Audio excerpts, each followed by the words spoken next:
జయ శ్రీరామ్. ఈరోజు మీకు శనగలతో ఒక కర్రీ చూపెడుతున్నాను. ఇది చూడ్డానికి బాగుంటుంది, తినడానికి బాగుంటుంది. పిల్లలు పెద్దలు ఎవరైనా ఇష్టంగా తింటారు. శనగలు గ్యాస్ కదా అంటారేమో, కాదు. తినడం వల్ల మన శరీరంలో ఉన్న నరాలన్నీ కూడా యాక్టివేట్ అవుతాయి. అందుకని అప్పుడప్పుడు ఇలా తినాలి. గోంగూర శనగలు కలిపి వండితే బడే టేస్ట్గా ఉంటుంది. అందుకే ఇది ఇలా చేసి చూపిస్తున్నాను. ఇలా తినడం మా పిల్లలకి ఇష్టం, అందుకే ఇలా చేస్తున్నాను. ముందుగా శనగలు అంటే మనకి ఎంత అవసరమో అంత తీసుకొని వాటిని మంచిగా కడిగి నానబెట్టి రాత్రి నానబెట్టండి. పొద్దున మళ్ళీ ఉడకబెట్టండి. మామూలుగా ఉడకబెట్టుకుంటాం కదా, శనగలు అలా ఉడకబెట్టండి. గోంగూరను శుభ్రంగా తుంచుకొని కడిగి తడి లేకుండా, తడి పొడి అంతా ఎలాగ అవసరం లేదు, అలా మరీ నీళ్ళుగా ఉండకుండా కొంచెం పొడి పొడి అయ్యేటట్టు ఒక బట్ట మీద ఆరేసుకోండి. నేను అదంతా ప్రాసెస్ చూపెట్టట్లేదు. మీకు అందరికీ సర్వసాధారణంగా గోంగూరలు కానీ ఆకుకూరలు కానీ ఎలా వండుకోవాలో తెలుసు కనుక అలా చెప్తున్నాను. గోంగూరను కడిగి శుభ్రంగా, ఎందుకంటే ఎప్పుడైనా ఆకుకూర బయట నుంచి వచ్చింది, శుభ్రంగా కడుక్కోవాలి. కడిగి పక్కన ఉంచుకున్నాను. తర్వాత ఇవన్నీ మనం రెడీ పెట్టుకున్నాం కదా, ఉల్లిపాయ, పచ్చిమిరపకాయలు, కరివేపాకు ఇలాంటివి. స్టవ్ మీద గిన్నె పెట్టి నూనె పోసి జీలకర్ర, ఆవాలు, పోపు దినుసులు మీరు ఏవి వేసుకుంటే అవన్నీ వేసుకోండి. పచ్చిమిరపకాయలు ఒక 2-3 ఎండు మిరపకాయలు కూడా వేయండి. ఇందులోకి కలర్ఫుల్గా ఉంటుంది, టేస్ట్ కూడా వేరేగా ఉంటుంది. వెల్లుల్లిపాయలు కాస్త ఎక్కువ వేయండి, బాగుంటుంది.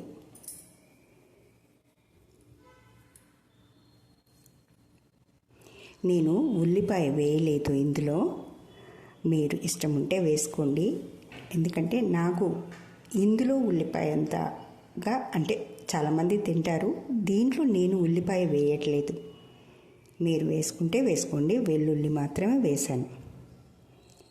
ఈ పోపులోనే అంటే మనం కడిగి పెట్టుకున్న ఆకుకూరను ఇందులో వేసి నూనెలో కాసేపు మగ్గనిస్తే, నేను తరగనవసరం లేదు, ఎందుకంటే మగ్గిపోతుంది. ఊరికి ఇలా కలుపుతూ ఉంటే మగ్గిపోతుంది. అందుకని ఈ నూనెలో కాస్త వేడెక్కగానే గోంగూర అలా కలుపుతూ ఉంటే మగ్గిపోతూ ఉంటుంది. అయినా సరే ఇంకా కాసేపు ఇంకా మగ్గనిద్దాము అని ఇలా కలిపి మూత పెట్టి ఒక 5 నిమిషాల నుంచి మళ్ళీ కలిపి, అంటే దాన్ని పూర్తిగా గుజ్జులాగా, నీళ్ళు పోసి కాదు, నీళ్ళు పోయకుండానే గుజ్జులాగా చేసినప్పుడు దాని టేస్ట్ వెరైటీగా ఉంటుంది. ముందే నీళ్ళు పోయొచ్చు కదా, ఉడుకుతుంది కదా అంటారేమో, కాదు. ఒకసారి మీరు అలా చేసి చూడండి, ఒకసారి ఇలా చేసి చూడండి. టేస్టు మీరు గమనిస్తే, అంటే తినేటప్పుడు మనస్ఫూర్తిగా అన్నం తింటున్నాము, ఈ కూర ఎలా ఉంది అనుకొని మీరు తిన్నప్పుడు మాత్రమే దాని టేస్ట్ తెలుస్తుంది. లేదు ఎక్కడో ఆలోచించుకుంటూ తిన్నారనుకోండి, ఏ టేస్టో తెలియదు. అవునా కదా? ఇప్పుడు చూడండి ఎంత బాగా మగ్గిపోయింది కదా. ఇలా స్పూన్తో అంటే అదంతా గుజ్జులా వచ్చేస్తుంది. ఎక్కువ మనకి ఇది కష్టపడాల్సిన అవసరం లేదు, అంటే నీళ్ళు లేకుండానే నూనెలోనే మగ్గినప్పుడు ఆ టేస్ట్ బడేగా ఉంటుంది. అందుకే ఇలా చెప్తున్నాను, మీరు ఇలా చేసి చూడండి. కూర మంచిగా మగ్గింది అనుకున్న తర్వాత చెంచాతో, స్పూన్తో ఇలా బాగా రౌండ్ చేస్తూ ఉంటే మద్దించడం అంటారు. మర్దన చేస్తే దాన్ని మంచిగా కలిసిపోతుంది. అప్పుడు మనకి ఇందులోకి కావలసిన పసుపు, కారము, సాల్ట్, అంటే కొంచెం పచ్చిమిరపకాయలు వేసుకున్నాము, ఇంకా కొంచెం కారం కూడా వేసుకుందాం.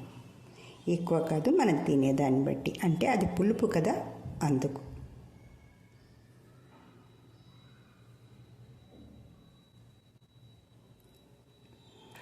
ఈ ఉప్పు కారం పులుపు అంతా బాగా కలిసేటట్టు దాన్ని కలిపి ఈ ఆకుకూరనంతా కలిపిన తర్వాత అదంతా మంచి ఆకులకు పట్టాలి. లేదనుకుంటే ఆకు పసరులాగా అనిపించడమో ఏదోగా ఉంటుంది కదా. మనం వంట చేసేటప్పుడే దాన్ని ఎంత శ్రద్ధగా చేస్తున్నాము అన్న దాన్ని బట్టి దాని టేస్ట్ ఉంటుంది. అందుకే 1-2 సార్లు చెప్తున్నాను. నూనెలోనే మగ్గుతుంది కనుక ఇలా 1-2 సార్లు అలా కలిపి దాని దగ్గరికి వచ్చింది అంటే ఇంకా పూర్తిగా ఉడికిపోయింది అని తెలుస్తుంది.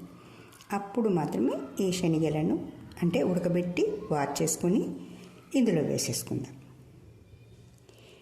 ఉడకబెట్టినప్పుడు నీళ్లు పడేయద్దు, ఎందుకంటే మనకి ఇందులో ఇది పూర్తిగా పొడిగా ఉంటుంది కదా.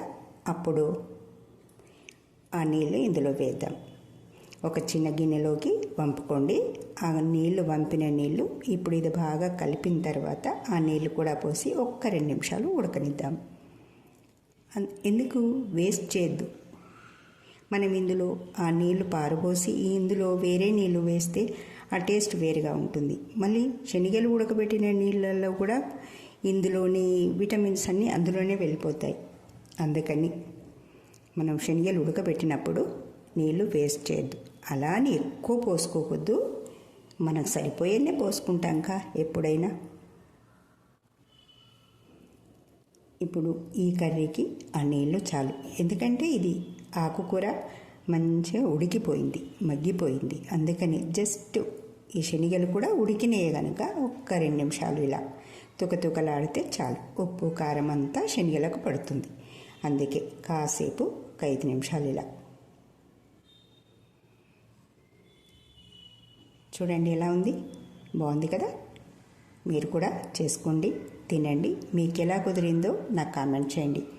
ఇది అప్పుడప్పుడు పెళ్ళిళ్ళలో కూడా పెడుతూ ఉంటారు, గోంగూర శనగలు కదా. ఎప్పుడైనా తిన్నారా?